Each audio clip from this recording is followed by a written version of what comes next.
JDS ದೋಸ್ತಿ ಪಾದಯಾತ್ರೆಯಿಂದಲೇ ಹುಟ್ಕೊಂಡ್ರ ದಳ ಕೋಟೆಗೆ ಹೊಸ ಅಧಿಪತಿ.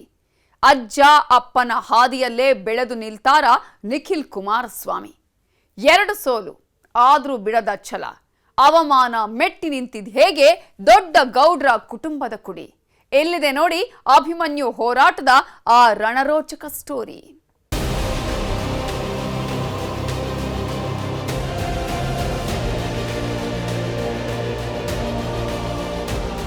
ರಾಜ್ಯದಲ್ಲಿ ಈಗ ಏನೇನೋ ಆಗ್ತಿದೆ. ರಾಜ್ಯ ರಾಜಕೀಯದಲ್ಲಿ ದೊಡ್ಡ ಸಂಚಲನವೊಂದು ಸೃಷ್ಟಿಯಾಗ್ತಿದೆ. ಆ ಸಂಚಲನ ಸೃಷ್ಟಿಸಿರೋದು ಪಾದಯಾತ್ರೆ. ಹೌದು, ಬಿಜೆಪಿ ಮತ್ತು ಜೆಡಿಎಸ್ ಪಕ್ಷಗಳ ಪಾದಯಾತ್ರೆ ರಾಜ್ಯದಲ್ಲಿ ಹೊಸ ಸಂಚಲನ ಸೃಷ್ಟಿಸುತ್ತಿದೆ. ಮೂಡ ವಾಲ್ಮೀಕಿ ಸ್ಕ್ಯಾಮ್ಗಳ ಮೂಲಕ ರಾಜ್ಯ ಸರ್ಕಾರವನ್ನು ಟಾರ್ಗೆಟ್ ಮಾಡಿಕೊಂಡು ನಡೀತಿರೋ ಈ ಯಾತ್ರೆಯಲ್ಲಿ ದೋಸ್ತಿ ಪಕ್ಷಗಳು ಅಬ್ಬರಿಸ್ತಿವೆ. ಬೆಂಗಳೂರಲ್ಲಿ ಹೊಸ ಉತ್ಸಾಹದಿಂದ ಆರಂಭವಾದ ಪಾದಯಾತ್ರೆ ಮೈಸೂರು ತಲುಪುವಷ್ಟರಲ್ಲಿ ಕಳೆಗಟ್ಟಿದೆ. ಹಳ್ಳಿಗಳ ಸುತ್ತುತ್ತಾಗಿರೋ ದೋಸ್ತಿ ಪಕ್ಷಗಳ ಆರ್ಭಟಕ್ಕೆ ರಾಜ್ಯ ಸರ್ಕಾರ ಬೆಚ್ಚಿದೆ. ಈ ಪಾದಯಾತ್ರೆಗೆ ಅಪಾರ ಜನ ಬೆಂಬಲ ಸಿಕ್ತಾಗಿದ್ದು ರಾಜ್ಯ ಸರ್ಕಾರ ಶೇಕ್ ಆಗ್ತಿದೆ. ಈ ಪಾದಯಾತ್ರೆ ಜೆಡಿಎಸ್ಗೆ ಮತ್ತಷ್ಟು ಶಕ್ತಿ ತುಂಬುತ್ತಾಗಿದ್ರೆ ಬಿಜೆಪಿ ಮತ್ತಷ್ಟು ಬಲಗೊಳ್ಳೋಕೆ ಕಾರಣವಾಗ್ತಿದೆ. ಈ ಬೆನ್ನಲ್ಲೇ ಯಾರೂ ಊಹಿಸಿರದ ಬೆಳವಣಿಗೆಯೊಂದು ಪಾದಯಾತ್ರೆಯಲ್ಲಿ ನಡೀತಿದೆ. ಅಲ್ಲೊಂದು ಅಶ್ವಮೇಧ ಕುದುರೆ ಓಡಾಡ್ತಿದೆ.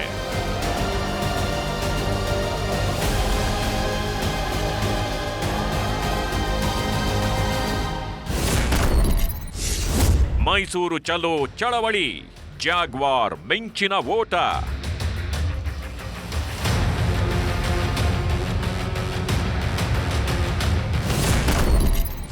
ಜೆಡಿಎಸ್ಗೆ ಶಕ್ತಿ, ದೋಸ್ತಿಗೆ ಪವರ್. ನಿಖಿಲ್ ನಾಯಕತ್ವ ಬೂಸ್ಟ್ ಆಯ್ತಾ?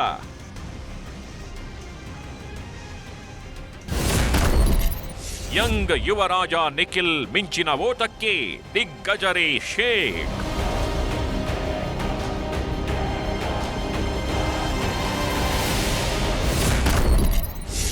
ಹೊಸ ಜೋಡೆತ್ತು, ಹಳೆ ಖದರ್, ಅಶ್ವಮೇಧ ಕುದುರೆ ಅಬ್ಬರ ಹೇಗಿದೆ?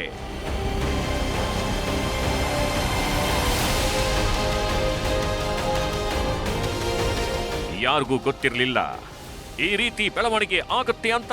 ಯಾರಿಗೂ ಗೊತ್ತಿರಲಿಲ್ಲ. ಯಾವುದೋ ಉದ್ದೇಶಕ್ಕಾಗಿ ನಡೀತಿರೋ ಪಾದಯಾತ್ರೆ ಯಾವುದೋ ಮತ್ತೊಂದು ಉದ್ದೇಶವನ್ನು ಈಡೇರಿಸುತ್ತೆ ಅಂತ ಯಾರಿಗೂ ಒಂದಷ್ಟು ಸುಳಿವು ಕೂಡ ಇರಲಿಲ್ಲ. ಆ ಉದ್ದೇಶ ಈಡೇರಿದೆ. ವಾಲ್ಮೀಕಿ ಸ್ಕ್ಯಾಮ್, ಮೂಡ ಸ್ಕ್ಯಾಮ್ ವಿರುದ್ಧ ಪಾದಯಾತ್ರೆ ಆಯೋಜನೆ ಮಾಡಿದವರು ಬೇರೊಂದು ಉದ್ದೇಶವನ್ನೇ ಈಡೇರಿಸಿಕೊಳ್ತಿದ್ದಾರೆ. ಒಂದೇ ಕಲ್ಲಲ್ಲಿ 5-6 ಹಕ್ಕಿಗಳಿಗೆ ಗುರಿ ಇಟ್ಟಾಗಿದೆ. ಅದರಲ್ಲಿ ಬಹುತೇಕ ಗುರಿಗಳು ರೀಚ್ ಆಗಿವೆ. ಇನ್ನು ಕೆಲವು ಗುರಿಗಳು ಬಾಕಿ ಇದ್ದಾವೆ.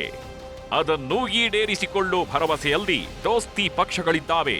ಪಾದಯಾತ್ರೆ ಹೆಸರಲ್ಲಿ ಜೆಡಿಎಸ್ ಕೂಡ ಒಂದು ಉದ್ದೇಶವನ್ನು ಈಡೇರಿಸಿಕೊಂಡಿದೆ.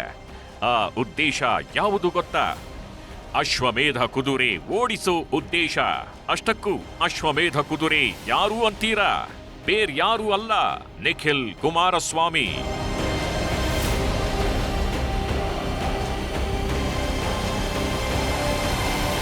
ಎಸ್, ಜೆಡಿಎಸ್ನ ಅದೊಂದು ಉದ್ದೇಶ ಈಡೇರಿದೆ. ಅದು ನಿಖಿಲ್ ಕುಮಾರಸ್ವಾಮಿಗೆ ಪಟ್ಟ ಕಟ್ಟೋ ಉದ್ದೇಶ ಈಡೇರಿದೆ. ಕನ್ಫ್ಯೂಸ್ ಆಗಬೇಡಿ, ನಿಖಿಲ್ ಕುಮಾರಸ್ವಾಮಿಗೆ ಸದ್ಯಕ್ಕೆ ಯಾವುದೇ ಪಟ್ಟ ಕಟ್ಟಿಲ್ಲ. ಆದ್ರೆ ಈಗ ನಡೀತಿರೋ ಪಾದಯಾತ್ರೆಯಿಂದ ನಿಖಿಲ್ ಕುಮಾರಸ್ವಾಮಿ ಅಘೋಷಿತ ನಾಯಕರಾಗಿ ಹೊರಹೊಮ್ಮಿದ್ದಾರೆ. ಅವರನ್ನೇ ರಾಜ್ಯದ ಜೆಡಿಎಸ್ನ ನಾಯಕ ಅಂತ ಬಿಂಬಿಸೋದ್ರಲ್ಲಿ ಜೆಡಿಎಸ್ ಯಶಸ್ವಿಯಾಗಿದೆ. ರಾಜ್ಯ ಮಟ್ಟದಲ್ಲಿ ನಿಖಿಲ್ ಅವರನ್ನು ಬಿಟ್ರೆ ಬೇರ್ಯಾರೂ ಇಲ್ವೇ ಇಲ್ಲ ಅನ್ನೋ ಸಂದೇಶವನ್ನ ಜನರಿಗೆ ರವಾನಿಸೋದ್ರಲ್ಲಿ ಜೆಡಿಎಸ್ ಸಕ್ಸಸ್ ಕಂಡಿದೆ. ಈ ಮೂಲಕ ಮೂಡ ಮತ್ತು ವಾಲ್ಮೀಕಿ ಸ್ಕ್ಯಾಮ್ ವಿರುದ್ಧದ ಪಾದಯಾತ್ರೆಯಲ್ಲಿ ನಿಖಿಲ್ಗೆ ಜೆಡಿಎಸ್ನ ಸಾರಥ್ಯ ನೀಡೋಕೆ ಅಡಿಪಾಯ ಹಾಕಿದ್ದಾರೆ ಜೆಡಿಎಸ್ನ ನಾಯಕರು. ಅಡಿಪಾಯ ಹಾಕೋ ಕಾರ್ಯ ಸೂಪರ್ ಸಕ್ಸಸ್ ಕಂಡಿದೆ. ಪಾದಯಾತ್ರೆಗೆ ಮೆರಗು ನೀಡ್ತಿದ್ದಾರೆ ನಿಖಿಲ್.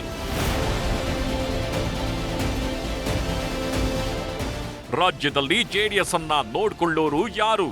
ಕುಮಾರಸ್ವಾಮಿ ರಾಷ್ಟ್ರ ರಾಜಕಾರಣಕ್ಕೆ ಹೋದ್ಮೇಲೆ ಜೆಡಿಎಸ್ನಲ್ಲಿ ಇದೆಲ್ಲ ಚರ್ಚೆ ನಡೆಯಿತು. ಇದಕ್ಕಾಗಿ ಜೆಡಿಎಸ್ ಕೋರ್ ಕಮಿಟಿ ಸಭೆಯನ್ನು ನಡೆಸಲಾಯಿತು. ರಾಜ್ಯದಲ್ಲಿ ಜೆಡಿಎಸ್ ಸಂಕಷ್ಟ ಸ್ಥಿತಿಯಲ್ಲಿದ್ದು ತಳಮಟ್ಟದಿಂದ ಸಂಘಟನೆ ಮಾಡಬೇಕಾದ ಅನಿವಾರ್ಯತೆ ಕೂಡ ಇತ್ತು. ಇದೇ ಕಾರಣಕ್ಕೆ ಯಂಗ್ ಅಂಡ್ ಎನರ್ಜೆಟಿಕ್ ಆಗಿರೋ ವ್ಯಕ್ತಿ ರಾಜ್ಯದಲ್ಲಿ ಜೆಡಿಎಸ್ನ ಮುಂದಾಳತ್ವ ವಹಿಸಿಕೊಳ್ಳೋದು ಜೆಡಿಎಸ್ಗೆ ಬೇಕಾಗಿತ್ತು. ಅದೇ ಕಾರಣಕ್ಕೆ ನಿಖಿಲ್ ಕುಮಾರಸ್ವಾಮಿ ಜೆಡಿಎಸ್ ಪಕ್ಷ ಸಂಘಟನೆಯಲ್ಲಿ ತೊಡಗಿಕೊಳ್ಳಬೇಕು ಅಂತ ಕೋರ್ ಕಮಿಟಿ ಸಭೆಯಲ್ಲಿ ನಿರ್ಧಾರ ಮಾಡಲಾಯಿತು. ಆದ್ರೆ ನಿರ್ಧಾರ ಮಾಡಿದ್ರೆ ಸಾಕ, ಅದಕ್ಕೊಂದು ವೇದಿಕೆ ಬೇಕಲ್ವಾ? ಆ ವೇದಿಕೆ ಮತ್ತಾವುದೂ ಅಲ್ಲ, ಮೈಸೂರು ಚಲೋ ಪಾದಯಾತ್ರೆ. ಇದೇ ಪಾದಯಾತ್ರೆಯಲ್ಲಿ ಪುಟವಿಟ್ಟ ಚಿನ್ನದಂತೆ ಹೊಳಿತಾ ಇದ್ದಾರೆ ನಿಖಿಲ್ ಕುಮಾರಸ್ವಾಮಿ.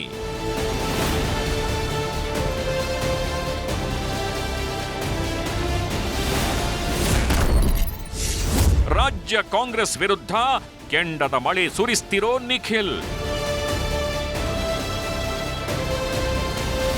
ಈಗ ಸದ್ಯಕ್ಕೆ ದೋಸ್ತಿ ಪಕ್ಷಗಳು ಸಿಡಿದೆದ್ದಿವೆ. ರಾಜ್ಯ ಸರ್ಕಾರದ ಭ್ರಷ್ಟಾಚಾರದ ವಿರುದ್ಧ ಆರ್ಭಟಿಸ್ತಿವೆ. ಅಪಾರ ಜನಬೆಂಬಲ ವ್ಯಕ್ತವಾಗ್ತಿದೆ. ರಸ್ತೆಯುದ್ದಕ್ಕೂ ತುಂಬು ಮನಸ್ಸಿನಿಂದ ದೋಸ್ತಿ ಪಕ್ಷಗಳ ಪಾದಯಾತ್ರೆಯನ್ನು ಜನರು ಸ್ವಾಗತ ಮಾಡ್ತಾ ಇದ್ದಾರೆ. ರಾಜ್ಯ ಸರ್ಕಾರದ ಸ್ಕ್ಯಾಮ್ ಕೇಸ್ಗಳ ವಿರುದ್ಧ ಘೋಷಣೆಗಳನ್ನು ಕೂಗ್ತಾಗಿದ್ದಾರೆ. ಇದೇ ಪಾದಯಾತ್ರೆಯ ಕೇಂದ್ರ ಬಿಂದು ಆಗಿದ್ದಾರೆ ನಿಖಿಲ್ ಕುಮಾರಸ್ವಾಮಿ.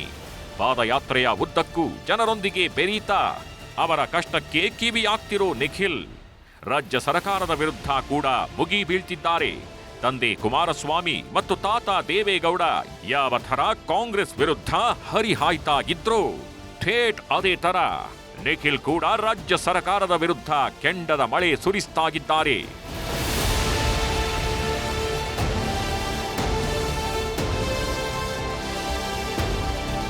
ಅಬ್ಬರ ಅಂದ್ರೆ ಅಬ್ಬರ. ಮೂಡ ಮತ್ತು ವಾಲ್ಮೀಕಿ ಸ್ಕ್ಯಾಮ್ ವಿಚಾರವಾಗಿ ರಾಜ್ಯ ಸರ್ಕಾರವನ್ನ ಹಿಗ್ಗಾಮುಗ್ಗಾ ಜಾಡಿಸ್ತಾಗಿದ್ದಾರೆ. ಪಾದಯಾತ್ರೆಯಲ್ಲಿ ನಿಖಿಲ್ ಆರ್ಭಟ ಕಂಡು ಘಟಾನುಘಟಿಗಳೇ ಬೆಚ್ಚಿ ಬಿದ್ದಿದ್ದಾರೆ. ಸಾಮಾನ್ಯ ಜನರೊಂದಿಗೆ ನಿಖಿಲ್ ಕುಮಾರಸ್ವಾಮಿ ಬೆರೆಯೋ ಸ್ಟೈಲಿಗೆ ಮೂಗಿನ ಮೇಲೆ ಬೆರಳಿಟ್ಟುಕೊಂಡಿದ್ದಾರೆ. ರಾಜ್ಯ ಸರ್ಕಾರದ ವಿರುದ್ಧ ನಿಖಿಲ್ ಹೂಡ್ತಿರೋ ಮೊಣಚು ಬಾಣಗಳಿಗೆ ಪೆಚ್ಚಾಗಿದ್ದಾರೆ.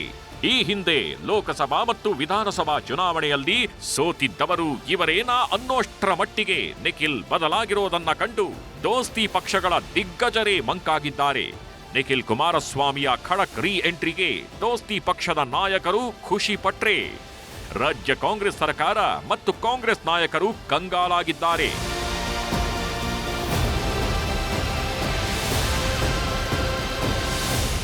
ಮೂಡ ಇರಬಹುದು, ವಾಲ್ಮೀಕಿಯ ನಿಗಮದ ಒಂದು ಹಣ ಇವತ್ತೇನು ದುರ್ಬಳಕೆ ಆಗಿದೆ, ಇದನ್ನ ಒಂದು ತಾರ್ಕಿಕ ಅಂತ್ಯಕ್ಕೆ ಲಾಜಿಕಲ್ ಎಂಡ್ಗೆ ತಗೊಂಡು ಹೋಗ್ತಕ್ಕಂಥದ್ದೇ ಇವತ್ತು ಎರಡೂ ಪಕ್ಷದ ಒಂದು ಮೂಲ ಗುರಿ, ಒಂದು ಮೂಲ ಉದ್ದೇಶ ಅಂತಕ್ಕಂಥದನ್ನ ಈ ಸಂದರ್ಭದಲ್ಲಿ ಹೇಳ್ತಾ, ಮಾನ್ಯ ಕುಮಾರಣ್ಣವರು ಇಲ್ಲಿಂದನೇ ಚಾಲನೆಯನ್ನ ಕೊಡ್ತಾರೆ, ನಿಮ್ ಜೊತೆಯಲ್ಲಿ ಹೆಜ್ಜೆಯನ್ನ ಹಾಕ್ತಾರೆ. ಎರಡೂ ಪಕ್ಷದ ಕಾರ್ಯಕರ್ತರು ಬೆಳಗಿನಿಂದ ಸುಮಾರು 16 ಕಿಲೋಮೀಟರ್ಗಳು ಕೆಂಗೇರಿಯಿಂದ ಇವತ್ತು ಬಿಡದಿಯವರೆಗೂ ಸತತವಾಗಿ ಅತ್ಯಂತ ಉತ್ಸಾಹಕತೆಯಿಂದ ಹುಮ್ಮಸ್ಸಿನಿಂದ ಇವತ್ತು ನಮ್ಮ ಜೊತೆಯಲ್ಲಿ ಹೆಗಲಿಗೆ ಹೆಗಲು ಕೊಟ್ಕೊಂಡು ಇವತ್ತು ಹೆಜ್ಜೆಯನ್ನು ಹಾಕಿರ್ತಕ್ಕಂಥದ್ದು. ಸೋಲು ಅಪಮಾನದಿಂದ ಫೀನಿಕ್ಸ್ ಹಕ್ಕಿಯಂತೆ ಎದ್ದು ಬಂದ್ರು.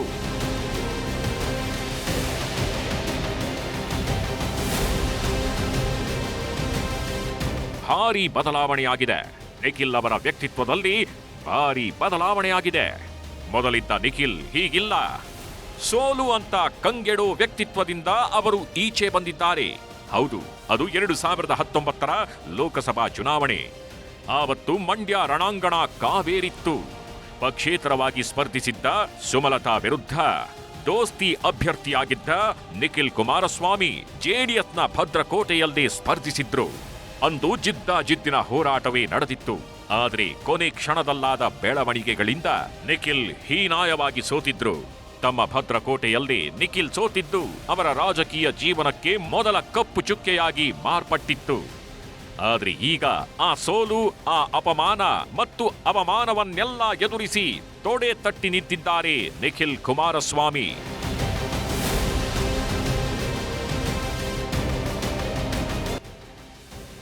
ಮಂಡ್ಯ ಒಂದೇ ಅಲ್ಲ, ರಾಮನಗರದಲ್ಲೂ ಕೂಡ ನಿಖಿಲ್ ಎಂಥದ್ದೇ ಅಪಮಾನ ಎದುರಿಸಿದ್ರು. ತಂದೆ ಎಚ್ಡಿಕೆ ವರ್ಚಸ್ಸಿದ್ದ ಹಾಗೂ ಅಜ್ಜ ದೇವೇಗೌಡರ ಕರ್ಮಭೂಮಿಯಾಗಿದ್ದ ರಾಮನಗರದಲ್ಲಿ ವಿಧಾನಸಭಾ ಚುನಾವಣೆಗೆ ಸ್ಪರ್ಧಿಸಿದ್ರೂ ಗೆಲ್ಲೋದಕ್ಕೆ ನಿಖಿಲ್ರಿಂದ ಸಾಧ್ಯವಾಗಿರಲಿಲ್ಲ. ಆ ಟೈಮಲ್ಲೂ ತುಂಬಾನೇ ಬೇಸರಿಸಿಕೊಂಡಿದ್ರು ನಿಖಿಲ್. ವಿಧಾನಸಭೆ ಚುನಾವಣೆಯಲ್ಲಿ ಪರಾಭವಗೊಂಡ ಕೆಲವು ದಿನಗಳಲ್ಲಿ ಮಾತಾಡಿದ್ದ ನಿಖಿಲ್ ರಾಜಕೀಯದ ವಿರುದ್ಧ ತಮ್ಮ ಬೇಸರವನ್ನ ಹೊರಹಾಕಿದ್ರು. ಬೇರೆಲ್ಲೂ ಎಲೆಕ್ಷನ್ನಲ್ಲಿ ನಿಲ್ಲೋದೇ ಇಲ್ಲ ಅನ್ನೋ ಥರ ಮಾತಾಡಿದ್ರು. ಈಗ ಅದೆಲ್ಲ ಸೋಲು ಅಪಮಾನಕ್ಕೆ ಸೈಡ್ ಹೊಡೆದಿರೋ ನಿಖಿಲ್ ಹೊಸ ವ್ಯಕ್ತಿಯಾಗಿ ಮಾರ್ಪಾಡಾಗಿದ್ದಾರೆ. ಸೋಲೆ ಗೆಲುವಿನ ಸೋಪಾನ ಅಂತ ಅಂದುಕೊಂಡು ಗೆಲುವಿನ ಕಡೆ ಹೆಜ್ಜೆ ಹಾಕಿದ್ದಾರೆ. ಸೋಲೆನ್ನೋ ಬೆಂಕಿಯಿಂದ ಬೆಂದಿದ್ದ ನಿಖಿಲ್ ಅದೇ ಬೆಂಕಿಯ ಬೂದಿಯಿಂದ ಫೀನಿಕ್ಸ್ ಹಕ್ಕಿಯಂತೆ ಎದ್ದು ಬಂದಿದ್ದಾರೆ. ಅವರು ಫೀನಿಕ್ಸ್ ಹಕ್ಕಿಯಂತೆ ಎದ್ದು ಬಂದಿರೋದಕ್ಕೆ ಸಾಕ್ಷ್ಯವನ್ನು ಒದಗಿಸ್ತಿದೆ ಬೆಂಗಳೂರು ಟು ಮೈಸೂರು ಪಾದಯಾತ್ರೆ.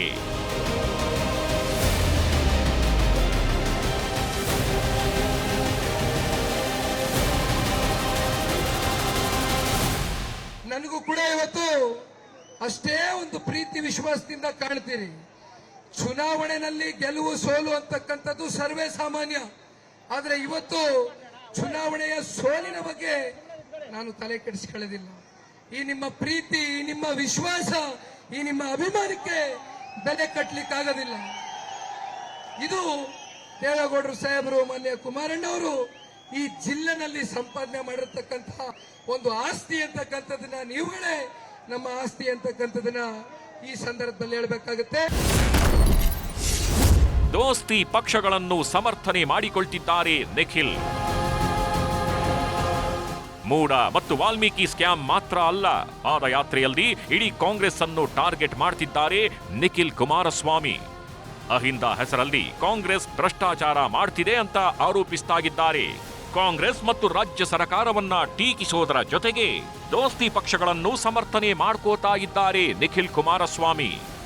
ಹೌದು, ಒಂದು ಕಡೆ ಮೂಡ ಮತ್ತು ವಾಲ್ಮೀಕಿ ಸ್ಕ್ಯಾಮ್ ವಿರುದ್ಧ ದೋಸ್ತಿ ಪಕ್ಷಗಳು ಕಿಡಿಕಾರ್ತಾಗಿದ್ರೆ, ಮತ್ತೊಂದು ಕಡೆ ದೋಸ್ತಿ ಪಕ್ಷಗಳಿಗೆ ಕೌಂಟರ್ ಕೊಡೋಕೆ ಸಜ್ಜಾಗಿತ್ತು ಕಾಂಗ್ರೆಸ್. ನೀವೇನಾದ್ರೂ ಮೂಡ ಮತ್ತು ವಾಲ್ಮೀಕಿ ಸ್ಕ್ಯಾಮ್ಗಳ ವಿರುದ್ಧ ಮಾತಾಡಿದ್ರೆ ನಿಮ್ಮ ಸರ್ಕಾರದ ಕಾಲದಲ್ಲಿ ಆಗಿದ್ದ ಸ್ಕ್ಯಾಮ್ಗಳನ್ನ ತನಿಖೆಗೆ ಒಪ್ಪಿಸ್ತೇವೆ ಅಂತ ಎಚ್ಚರಿಕೆ ಕೊಡ್ತು. ಇದೇ ವಿಚಾರಕ್ಕೆ ನಿಖಿಲ್ ಪ್ರತಿಕ್ರಿಯೆ ನೀಡಿದ್ದಾರೆ. ನಾವು ಯಾವುದೇ ಭ್ರಷ್ಟಾಚಾರ ಮಾಡಿಲ್ಲ, ತನಿಖಾ ಸಂಸ್ಥೆಗಳು ಸರ್ಕಾರದ ಕೈಯಲ್ಲೇ ಇದ್ದಾವೆ, ಬೇಕಿದ್ರೆ ತನಿಖೆಗೆ ನಾವು ಸಿದ್ಧ ಎಂದಿದ್ದಾರೆ.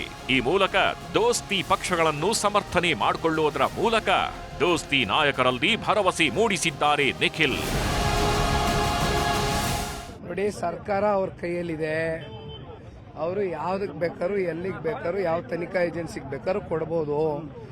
ನಾವು ಧೈರ್ಯವಾಗಿ ಎಲ್ಲವನ್ನು ಎದುರಿಸ್ತಕ್ಕಂಥ ಒಂದು ಶಕ್ತಿ ನಮ್ಮಲ್ಲಿದೆ. ಯಾಕೆಂದ್ರೆ ಆ ನೈತಿಕತೆಯನ್ನ ಮಾನ್ಯ ಕುಮಾರಣ್ಣವರು, ಮಾನ್ಯ ದೇವೇಗೌಡರು ಸಾಹೇಬರು ನಿರಂತರವಾಗಿ ಅವರ ದೀರ್ಘಕಾಲದ ರಾಜಕಾರಣದ ಬದುಕಲ್ಲಿ ಉಳಿಸ್ಕೊ ಬಂದಿದ್ದೀವಿ. ಹಾಗಾಗಿ ನಾವು ಇವು ಯಾವಕ್ಕೂ ಎದುರ್ತಕ್ಕಂಥ ಪ್ರಶ್ನೆ ಇಲ್ಲ. ಅವರು ಸರ್ಕಾರ ಅವ್ರ ಕೈಯಲ್ಲಿದೆ. ಯಾವುದೇ ತನಿಖೆಗಳು ಮಾಡಿಸಿ ನಾವೆಲ್ಲವನ್ನು ಎದುರಿಸ್ತಕ್ಕಂಥ ಸಿದ್ಧತೆ ಮಾಡ್ಕೊಂಡಿದ್ದೇವೆ. ಗಾಳಿಯಲ್ಲಿ ಗುಂಡೊಡಿತಕ್ಕಂಥ ಸಂಸ್ಕೃತಿ ಇರೋದು ಈ ರಾಜ್ಯದ ಉಪಮುಖ್ಯಮಂತ್ರಿಗಳಿಗೆ. ಮಾನ್ಯ ಕುಮಾರಣ್ಣವರು ಯಾವುದೇ ವಿಷಯ ಮಾತಾಡಬೇಕಾದ್ರೂ ಎಲ್ಲ ವಿಷಯವನ್ನ ಸಂಪೂರ್ಣವಾದಂತ ಒಂದು ಮಾಹಿತಿಯನ್ನ ಇಟ್ಕೊಂಡೇ ಮಾತನಾಡ್ತಕ್ಕಂಥ ಒಂದು ವ್ಯಕ್ತಿ ಅನ್ನೋದು ಇವತ್ತು ಇಡೀ ರಾಜ್ಯದ ಜನತೆ ನೋಡಿದ್ದಾರೆ. ಗಾಳಿಲಿ ಗುಂಡೊಡಿತಕ್ಕಂಥ ಸಂಸ್ಕೃತಿ ಇರೋದು ಈ ರಾಜ್ಯದ ಉಪಮುಖ್ಯಮಂತ್ರಿಗಳಿಗಷ್ಟೇ. ಜೆಡಿಎಸ್ಗೆ ನಿಖಿಲ್ ಅನಿವಾರ್ಯ.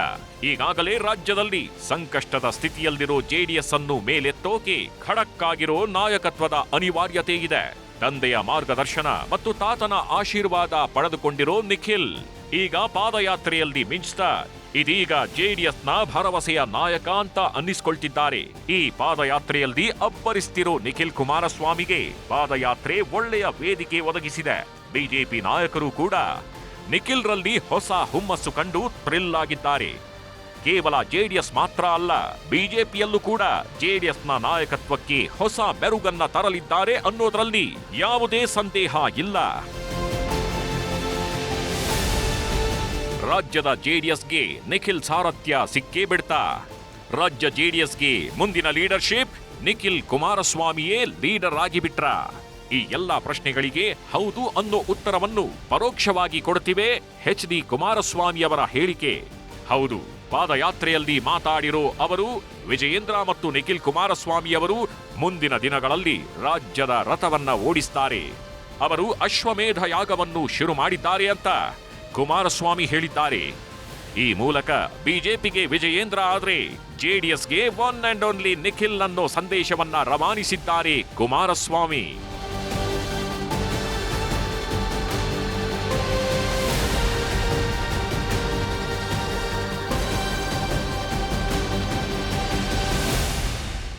ಇವತ್ತು ನಾನು ಒಂದು ಮಾತು ಹೇಳ್ತೇನೆ, ಮುಖ್ಯಮಂತ್ರಿಯ ಸ್ಥಾನ ಮುಖ್ಯ ಅಲ್ಲ.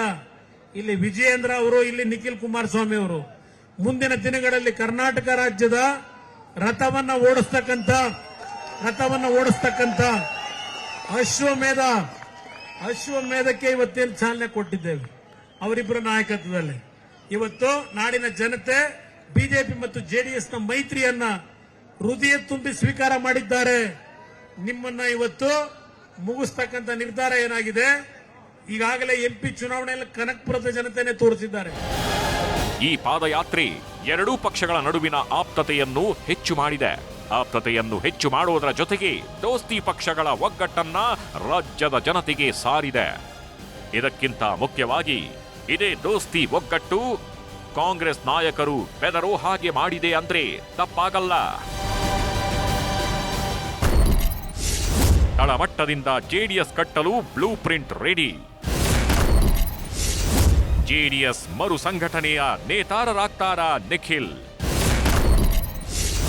ಜೆಡಿಎಸ್ ಪಕ್ಷ ಸಂಘಟನೆಗೆ ಸಹಾಯಕವಾಯ್ತಾ ಪಾದಯಾತ್ರೆ?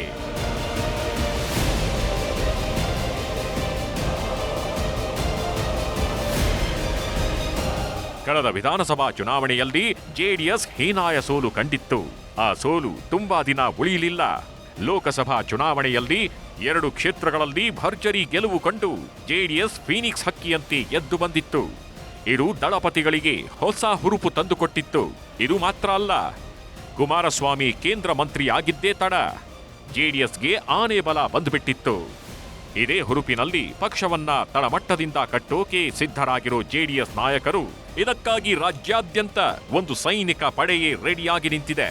ಆ ಪಡೆಯ ಕ್ಯಾಪ್ಟನ್ ಬೇರಾರೂ ಅಲ್ಲ, ಅದುವೇ ಯಂಗ್ ಮ್ಯಾನ್ ನಿಖಿಲ್ ಕುಮಾರಸ್ವಾಮಿ.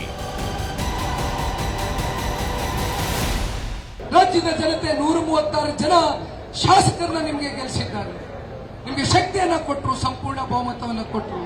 ಆದ್ರೆ ಕೇವಲ 16 ತಿಂಗಳಲ್ಲಿ ಇವತ್ತು ಪರಿಶಿಷ್ಟ ಜಾತಿ, ಪರಿಶಿಷ್ಟ ಪಂಗಡವನ್ನ ಇವತ್ತು ಯಾವ ಮಟ್ಟಕ್ಕೆ ಇವತ್ತು ನೀವು ದುರ್ಬಳಕೆ ಮಾಡ್ಕೊಳ್ತಿದ್ದೀರಿ ಅಂತಕ್ಕಂಥದ್ದು. ಇವತ್ತು SCP, DSP ಹಣ ಏನು ದಲಿತ ಕೇರಿ ಅಭಿವೃದ್ಧಿಗೆ ಇಟ್ಟಿರ್ತಕ್ಕಂಥ 46,000 ಕೋಟಿಯನ್ನ ಇವತ್ತು ಬೇರೆ ಬೇರೆ ಕಡೆ ಅದನ್ನ ಯಾವ ರೀತಿ ಬಳಕೆ ಮಾಡ್ಕೊಂಡಿದ್ದಾರೆ ಅಂತಕ್ಕಂಥದ್ದು ಇವತ್ತು ನಮ್ಮ ಕಣ್ಣು ಮುಂದೆ ಇದೆ. ರೋಗಿ ಬಯಸಿದ್ದು ಹಾಲು ಅನ್ನ, ವೈದ್ಯ ಹೇಳಿದ್ದು ಹಾಲು ಅನ್ನ ಅನ್ನುವ ಹಾಗೆ ಕುಮಾರಸ್ವಾಮಿಯವರ ಲೆಕ್ಕಾಚಾರದ ಪ್ರಕಾರವೇ ಸದ್ಯಕ್ಕೆ ಪಾದಯಾತ್ರೆ ನಡೆದಿದೆ. ಬಿಜೆಪಿ ನಾಯಕರಿದ್ರೂ ಕೂಡ ನಿಖಿಲ್ ಕುಮಾರಸ್ವಾಮಿ ಮುಂಚೂಣಿಯಲ್ಲಿ ಕಾಣಿಸಿಕೊಳ್ತಿದ್ದಾರೆ. ಈ ಪಾದಯಾತ್ರೆಯಲ್ಲಿ ಸಖತ್ ಆಕ್ಟಿವ್ ಆಗಿರೋ ನಿಖಿಲ್ ಕುಮಾರಸ್ವಾಮಿ ತಮ್ಮ ಅಬ್ಬರದ ಭಾಷಣ ಹಾಗೂ ಜನರಲ್ಲಿ ಬೆರೆಯುತ್ತಿರುವ ಸ್ಟೈಲ್ನಿಂದಾಗಿ ಮೆಚ್ಚುಗೆ ಗಳಿಸ್ತಾಗಿದ್ದಾರೆ. ಪಾದಯಾತ್ರೆಯ ಮೂಲಕ ಮಗನನ್ನು ರಾಜಕೀಯವಾಗಿ ಇನ್ನಷ್ಟು ಗಟ್ಟಿಗೊಳಿಸುವ ಕೆಲಸಕ್ಕೆ ಕುಮಾರಸ್ವಾಮಿ ಇದೀಗ ಮುಂದಾಗಿದ್ದಾರೆ ಅನ್ನೋದು ಈ ಮೂಲಕ ಸ್ಪಷ್ಟವಾಗ್ತಿದೆ. ಇದರ ಜೊತೆಗೆ ಜೆಡಿಎಸ್ ರಾಜ್ಯಾಧ್ಯಕ್ಷ ಸ್ಥಾನಕ್ಕೆ ಈ ಹಿಂದೆ ನಿಖಿಲ್ರನ್ನು ಆಯ್ಕೆ ಮಾಡಬೇಕು ಅಂದುಕೊಂಡಿದ್ರು. ಆದ್ರೆ ಈಗ ನಿಖಿಲ್ ಮಾತ್ರವೇ ಸಾಟಿ ಅನ್ನೋದು ಬಿಂಬಿತವಾಗ್ತಿದೆ. ಪಾದಯಾತ್ರೆ ಜೆಡಿಎಸ್ಗೆ ಅತಿ ಮುಖ್ಯ ಏಕೆ ಗೊತ್ತಾ? ಕುಮಾರಸ್ವಾಮಿ ಕೇಂದ್ರ ಸಚಿವರಾಗಿರೋ ಕಾರಣದಿಂದ ಪ್ರತಿದಿನ ಅವರು ಪಾದಯಾತ್ರೆಯಲ್ಲಿ ಪಾಲ್ಗೊಳ್ಳೋದು ಸಾಧ್ಯವಾಗ್ತಿಲ್ಲ. ಆ ಜಾಗವನ್ನು ಭರ್ತಿ ಮಾಡ್ತಿದ್ದಾರೆ ನಿಖಿಲ್ ಕುಮಾರಸ್ವಾಮಿ. ಪಾದಯಾತ್ರೆ ನಡೀತಿರೋ ಭಾಗದಲ್ಲಿ ಬಿಜೆಪಿಗೆ ಹೋಲಿಸಿದ್ರೆ ಜೆಡಿಎಸ್ ಹೆಚ್ಚು ಪ್ರಬಲವಾಗಿದೆ. ಇದರಿಂದಾಗಿ ನಿಖಿಲ್ ಕುಮಾರಸ್ವಾಮಿ ತಮ್ಮ ಮೈಲೇಜ್ ಅನ್ನ ಹೆಚ್ಚಿಸಿಕೊಳ್ತಾಗಿದ್ದಾರೆ. ರಾಮನಗರ ಜಿಲ್ಲೆಯ ಜನತೆ ದೇವೇಗೌಡರು ಸಾಹೇಬರಿಗೆ, ಕುಮಾರಣ್ಣನಿಗೆ ರಾಜಕೀಯವಾಗಿ ಒಂದು ಜನ್ಮವನ್ನು ಕೊಟ್ಟು ಒಂದು ಶಕ್ತಿಯನ್ನು ತುಂಬಿಸ್ಕೊಂಡಿರ್ತಕ್ಕಂಥ ಜಿಲ್ಲೆ. ಮಾನ್ಯ ಕುಮಾರಣ್ಣ ಅವರ ಒಂದು ಗೆಲುವಿಗೆ ಕ್ಷೇತ್ರದ ಜನತೆಯ ಒಂದು ಆಶೀರ್ವಾದ ಸದಾಕಾಲ ನಮ್ಮ ಮೇಲಿದೆ. ಹಾಗಾಗಿ ಇವತ್ತು ಒಂದು ವಿಶೇಷವೇ. ರಾಜ್ಯದ ಇತಿಹಾಸದಲ್ಲಿ ಆಡಳಿತ ಪಕ್ಷ ಎಂದೂ ಕೂಡ ವಿರೋಧ ಪಕ್ಷದವ್ರಿಗೆ ಪ್ರಶ್ನೆ ಕೇಳ್ತಕ್ಕಂಥದ್ದನ್ನು ನಾವು ನೋಡಿಲ್ಲ. ಆದರೆ ಅವರ ತಪ್ಪನ್ನ ಮುಚ್ಚಿಟ್ಕೊಳ್ಳೋಕ್ಕೋಸ್ಕರ ಮೂಡ ಇರ್ಬೋದು, ವಾಲ್ಮೀಕಿಯ ಅಭಿವೃದ್ಧಿಗೆ ಇಟ್ಟಂಥ ಒಂದು ಹಣದಲ್ಲಿ ಆಗಿರ್ತಕ್ಕಂಥ ಒಂದು ಹಗರಣ ಇರ್ಬೋದು, ಇವನ್ನೆಲ್ಲ ಇವತ್ತು ಮುಚ್ಚಿಟ್ಕೊಳ್ಳಿಕ್ಕೆ ಇವತ್ತು ಈ ರೀತಿಯಾದಂಥ ಒಂದು ಡೈವರ್ಟ್ ಮಾಡ್ತಕ್ಕಂಥ ಒಂದು ತಂತ್ರಿಕಾರಿಕೆಯನ್ನು ರೂಪಿಸ್ತಾ ಇದ್ದಾರೆ.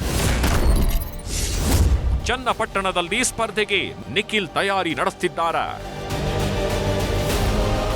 ಬಿಜೆಪಿ ಜೆಡಿಎಸ್ ಪಾದಯಾತ್ರೆ ಇದು ರಾಜ್ಯ ರಾಜಕೀಯದಲ್ಲಿ ಮಹತ್ವದ ಬೆಳವಣಿಗೆಗಳಿಗೆ ಕಾರಣವಾದ ಪಾದಯಾತ್ರೆಯಾಗಿದೆ. ಬೆಂಗಳೂರಿನಿಂದ ಮೈಸೂರು ತಲುಪಿದ ಮೇಲೆ ಈ ಪಾದಯಾತ್ರೆಯನ್ನ ಬೃಹತ್ ಸಮಾವೇಶದ ಮೂಲಕ ಸಮಾಪ್ತಿಗೊಳಿಸಲಾಗುತ್ತೆ. ಆದರೆ ಇಲ್ಲೊಂದು ಗಮನಿಸಬೇಕಾದ ವಿಚಾರವಿದೆ.